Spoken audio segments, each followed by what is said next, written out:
Welcome to How You Livin', a transformative podcast featuring best-selling author, inspirational speaker, and minister, Dr. Rick Rigsby. And now, Dr. Rick.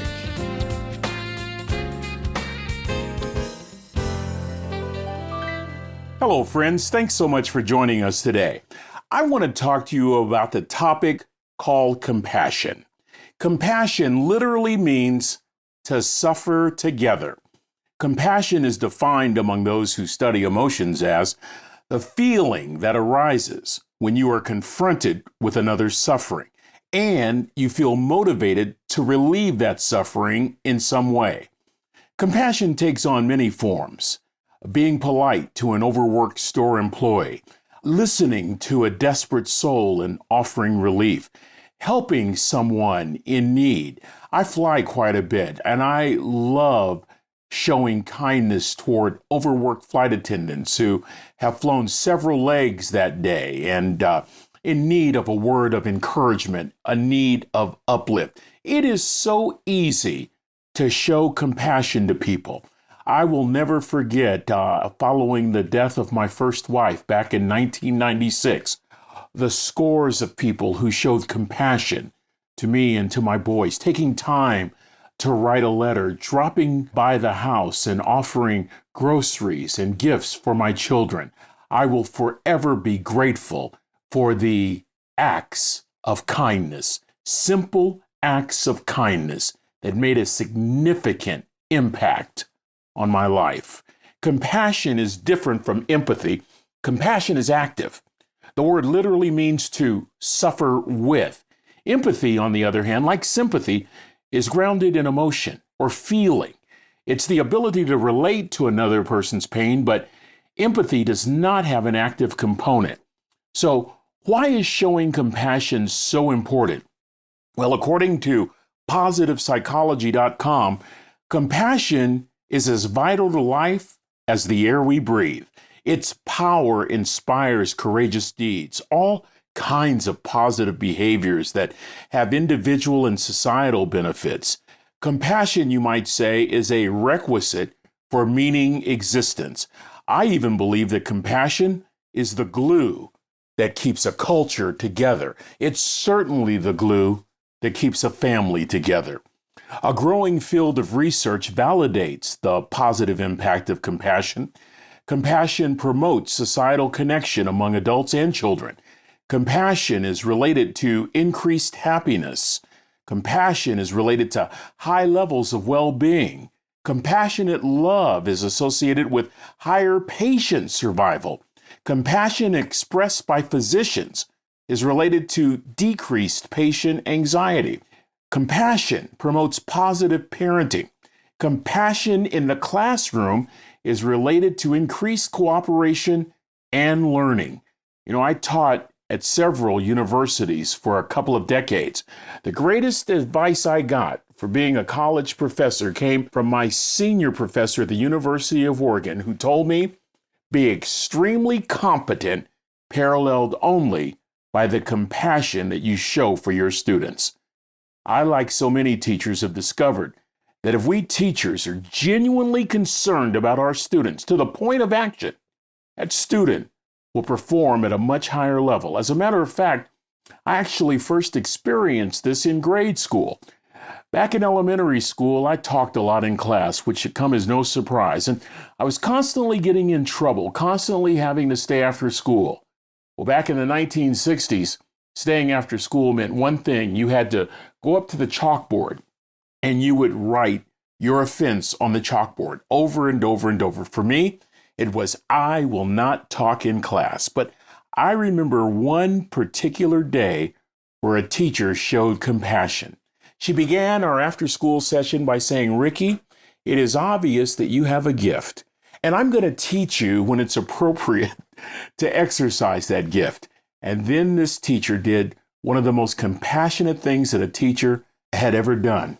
She handed me a book and said, read the first chapter and you can go home. That book was authored by a person who would become a hero in my life, a person by the name of Beverly Cleary, who went on to write so many children's books. Well, This first book that teacher handed me on that particular day was titled Henry Huggins, her first. It was published in 1950. Let me tell you something, friends. I fell in love with Henry. I fell in love with his dog, Ribsy. I fell in love with Beezus and Ramona, Henry's friends. Here's the bottom line. That teacher did not judge me as being a troublemaker. That teacher looked past problems and saw potential. That teacher didn't judge. She influenced me. She influenced me by showing me compassion. And I have to tell you, the rest of that year, I worked probably harder in that class than I did for any other class throughout my elementary school career. Why? A teacher brought out the best in me by showing me compassion. You know, I recall preaching a sermon on a passage in the book of Matthew, probably, a year or so ago. And it was just a sermon that really looked at compassion from a biblical point of view. And I believe that the greatest model of compassion was Jesus. But that doesn't mean that there haven't been other models of compassion.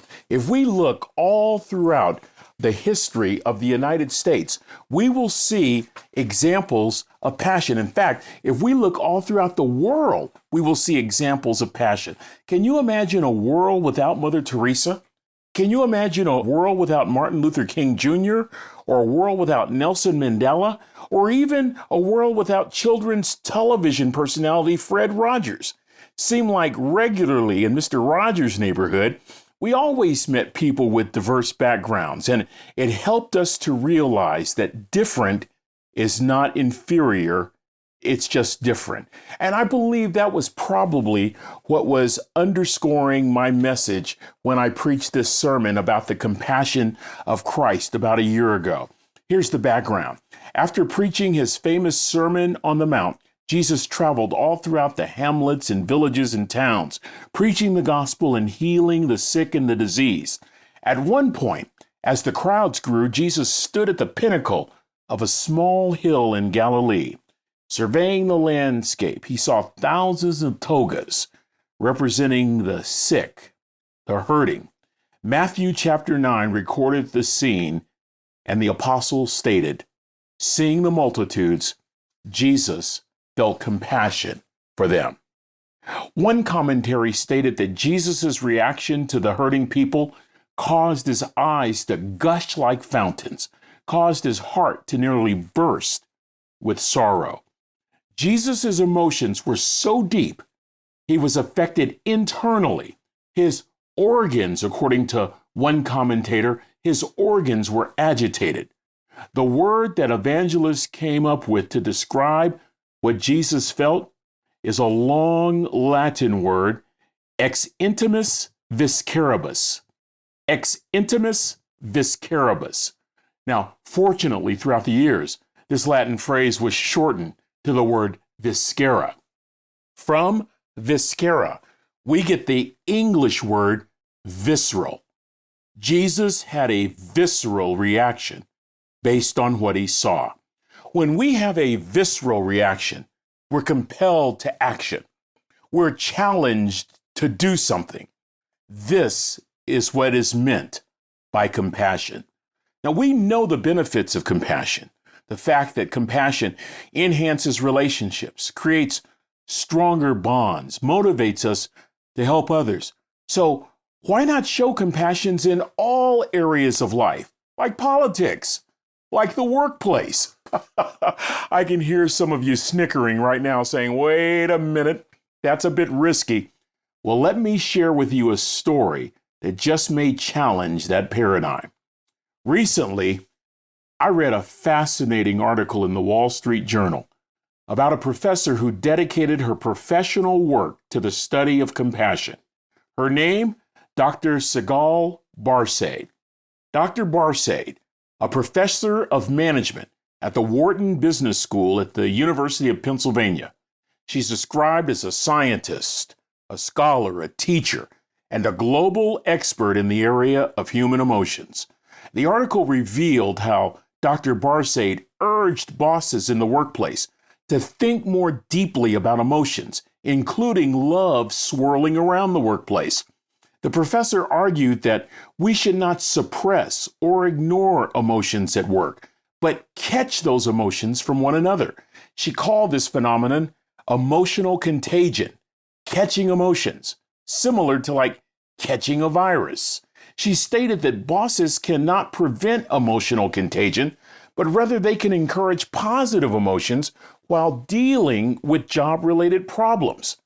Dr. Barsaid said organizations who practice compassionate love, for example, organizations that care about colleagues and enjoy the company of colleagues and take care of colleagues, practice compassionate love. These organizations reflect the highest degree of health.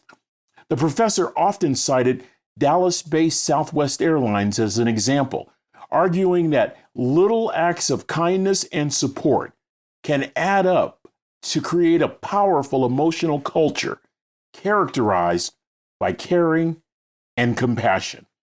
Here's the bottom line. Compassion drives healthy emotional cultures.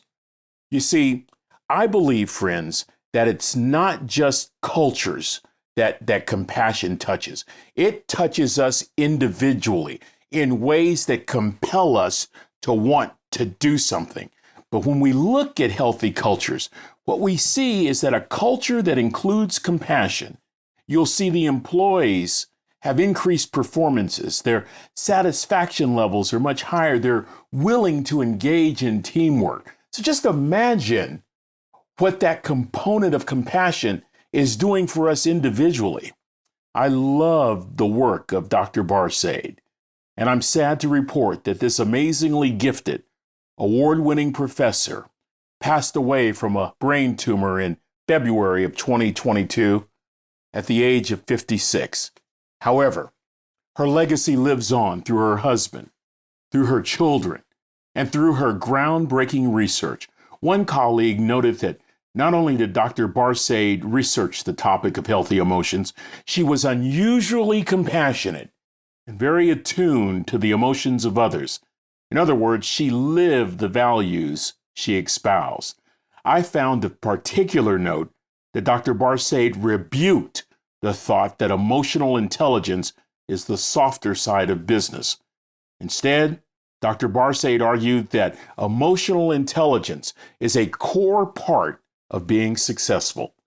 Friends, just take a look around our world today. Would you agree that we could use a lot less judgment and a lot more compassion? A lot less anger and a lot more compassion. A lot less resentment and a lot more compassion. As you look upon another who is suffering, may you be fortunate enough to have a visceral reaction, a reaction that compels you to do something. For you see, in a day of division and turmoil and bloodshed, we could sure use more people with compassion today. Just a word, just a response, just one act of kindness really can make all the difference in the world. Well, friends, that's going to do it for this episode. Until we meet again, this is Dr. Rick, asking the most important question I can ask. How you living? Are you ready to make an impact in your world right now? Do you want to stop existing and start living your best life right now? Dr. Rick wants to give you the first chapter of his best-selling book, Lessons from a Third Grade Dropout, absolutely free. Just go to www.rickrigsby.com/free gift to get the print or audiobook right now. This is thepodcastfactory.com.